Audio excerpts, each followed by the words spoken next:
शिवजी और गरीब बुढ़िया। एक बार की बात है, माता पार्वती कैलाश में फल तोड़ रही होती हैं। तभी शिवजी उनके पास आते हैं। देवी, मैं पृथ्वीलोक भ्रमण करके आता हूँ, वहाँ कुछ कार्य करने हैं। प्रभु, मुझे भी काफी समय से पृथ्वीलोक भ्रमण करने की बहुत इच्छा है, मुझे भी अपने साथ ले चलिए ना, कहकर उनसे आग्रह करती हैं और वह उनके साथ हो लेती हैं। अलग अलग जगह भ्रमण करते हुए वह एक नदी के किनारे आ पहुंचते हैं। प्रभु, मुझे खीर खांड खाने की बड़ी इच्छा हो रही है, क्यों न हम किसी मनुष्य के घर पे भोजन करें। तुम ठीक कह रही हो देवी, नदी पास है तो कोई न कोई नगर या ग्राम अवश्य होनी चाहिए यहाँ पे, मगर हम असली रूप में वहां नहीं जा सकते, कहकर दोनों मनुष्य का रूप धारण कर लेते हैं और नदी का पुल पार करने लगते हैं। वह चलते चलते एक गांव में पहुंचते हैं। देखते ही देखते शाम हो जाती है। वह एक बड़े से घर के सामने जाकर आवाज लगाते हैं तो अंदर से एक औरत बाहर आती है। क्या बात है, आप लोग आवाज क्यों लगा रहे हो? मैंने आपको पहचाना नहीं। बहन, हम यात्री हैं, बहुत दूर से आए हैं, भूखे भी हैं। मेरी पत्नी को खीर खांड खाने की बड़ी इच्छा हो रही है, कृपा करके हमें भोजन कराएं। औरत, यहाँ कोई भोजन वोजन नहीं है, और तुम लोगों को इतनी ही खीर खांड खाने की इच्छा थी तो अपने घर से खाकर आते ना, यूं भिखारी की तरह कोई खीर मांगता है क्या? बहन, अगर आप खीर खांड नहीं खिला सकते तो कुछ फलाहार ही करा दो। आपके बगीचे में ताजा फल लगे हैं, हमें वही दे दो। तुम भिखारियों के लिए यहाँ पर कुछ भी नहीं है, ना कोई फल और ना कोई भोजन। यात्रा पर आने से पहले अपना इंतजाम करके चलना था ना। औरत उन्हें बहुत भला बुरा कहती है और उनके मुंह पे दरवाजा बंद कर देती है। महादेव और माता पार्वती उस घर से अपमानित होकर लौट जाते हैं। वह सामने वाली झोपड़ी में जाकर आवाज लगाते हैं। अंदर से एक गरीब बुढ़िया औरत बाहर आती है। वह उनसे आवाज लगाने का कारण पूछती है। माँ जी, हम पति पत्नी बहुत दूर से यात्रा करके आए हैं और हमें भूख भी लगी, कृपया हमें खीर खांड का भोजन कराएं। बेटी, मैं तो बहुत गरीब हूँ, खाने के लिए घर में कुछ भी नहीं है, मगर आप लोग बैठो, मैं कुछ न कुछ इंतजाम करती हूँ। ठंड की रात होती है तो वह आग जलाकर उनको मंजे पे बिठाती है। औरत, आप लोग बैठिए, मैं गाँव में जाकर आपके खाने पीने का प्रबंध करती हूँ। माँ जी, आपको कहीं जाने की जरूरत नहीं है, घर के अंदर जाके तो देखिए, आपको सब कुछ पड़ा मिल जाएगा।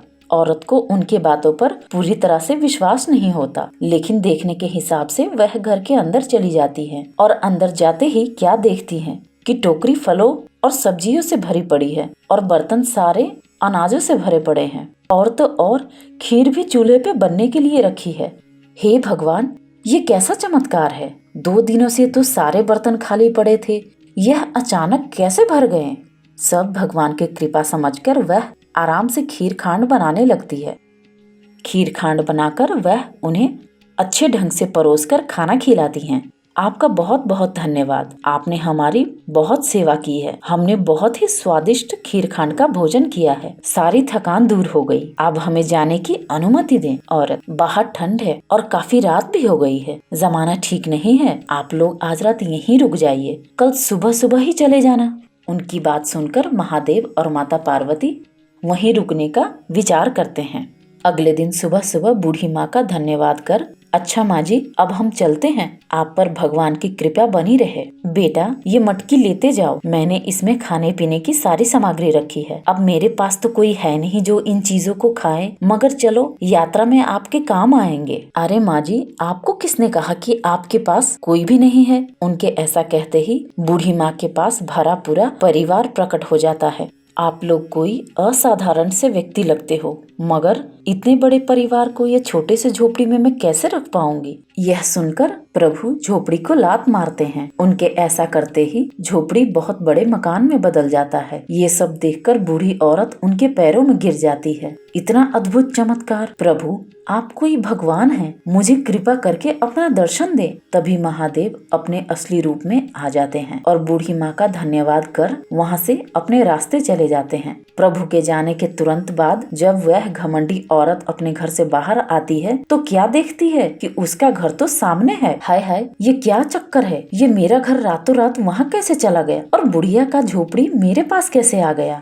हैरान होकर वह औरत दौड़ते हुए सामने वाली घर में जाती है। अरे ए बुढ़िया, ये मेरा घर तेरे घर के सामने कैसे आ गया और तेरा झोपड़ी मेरे जमीन पर कैसे आ गया? सच सच बता, वरना अभी सरपंच को बुलाकर तुझे गांव से बाहर निकलवा दूंगी। ये सब तो भोलेनाथ की कृपा है। कल रात वो मेरे घर पे माता पार्वती के साथ भोजन मांगने आए थे। मैंने तो उनको कुछ नहीं दिया, मगर उन्होंने मेरा सारा दुख हर लिया और कल रात घटी सारी घटनाएं बता देती हैं। ये सब बातें सुनकर औरत को अपनी कल रात की हरकत याद आती है। वह बहुत शर्मिंदा महसूस करती है। वह बुढ़िया से महादेव का रास्ता पूछकर दौड़ी दौड़ी उनके पीछे जाने लगती है।